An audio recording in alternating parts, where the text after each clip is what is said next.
Liam, you have a book titled Official Stories. Can you talk a little bit about your background and how that came about? A what? Right? A book called Official Stories, you say? Why, yes, I do. I grew up in a family of doctors and scientists and academicians.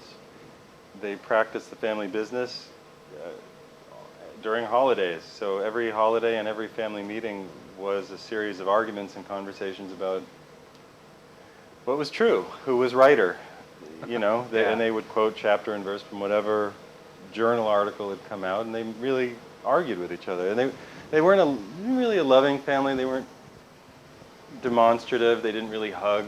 But their emotions went into this academic pursuit of what? I don't know, because the journal articles would change from month to month or from half year to half year. So the most important thing I learned when I was growing up was that doctors change their minds a lot behind the scenes, or as I like to put it, facts change. The authorities get to tell you what's true, but you're not permitted to say to them, wait a second, this wasn't true 6 months ago, and 20 years ago you had a totally different idea, so why should I trust you? I'm confused. Wait a second. You used to give people high doses of this drug, but now you say that kills people, but we were supposed to trust you then, and we're supposed to trust you now, and if we don't trust you now, we're a denier of science. But in 6 months, you'll be denying the science that you're telling us is true. It was a good education in that way. Doctors were always people to me. People who ate too much or drank too much or got divorced or cared or didn't care about their patients or complained about the HMOs or the incursion of pharmaceuticals into their business. It was just a business. And it was a kind of, well, there was a priestly quality to it. There was a paterfamilias quality to it. My grandfather would sit and he was, accomplished, essentially a decorated, doctor in that field, PhD, MD, having written important papers, and the three sons, two doctors and another in the sciences, my mother a doctor, would compete for his attention and favor. It was a microcosm of the university system.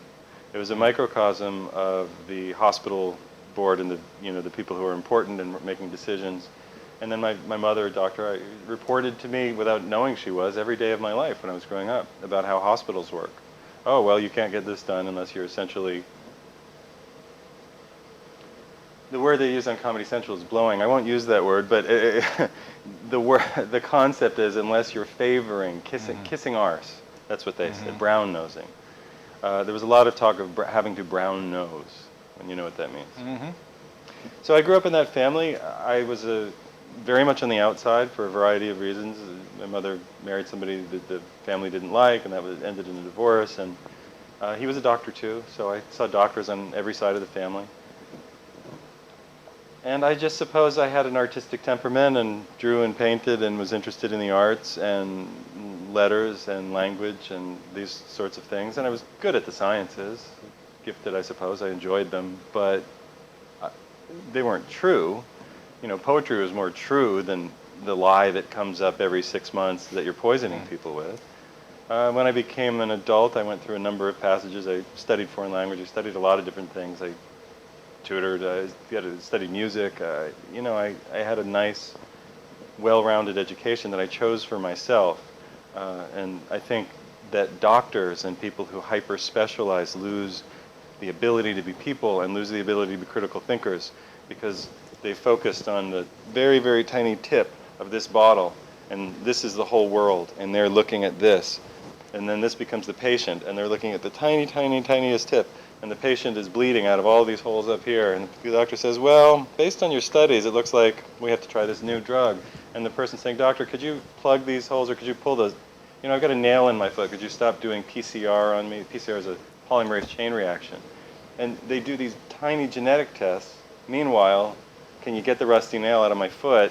Well, you may have a strange new disease based on the test. You seem to have a high level of iron in your system. Can you get the nail out of my foot? I wrote the book because coming up through my 20s, I wanted to understand politics. I wanted to understand the world that we lived in. I discovered bit by bit and piece by piece, not all at once, that everything we're told that's supposed to be true is a story.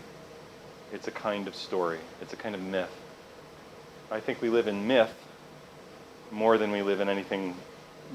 I think what we call reality is sort of a system of agreed upon fables. Medicine, science, the concept of democracy, what is it really? Then I got into what is government really?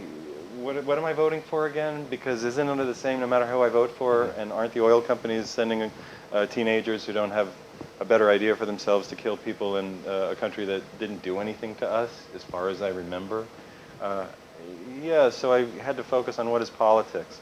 And that's in here. And then there's a chapter on Shakespeare in here because you have to ask why that's a controversy. And the book is 10 topics, 11 chapters. It's the book I wanted to have when I was 20, when I was 27, when I was 30, 32, to answer the big political, philosophical, existential questions about what is this system we call the human experience. And I'll stop talking for a moment.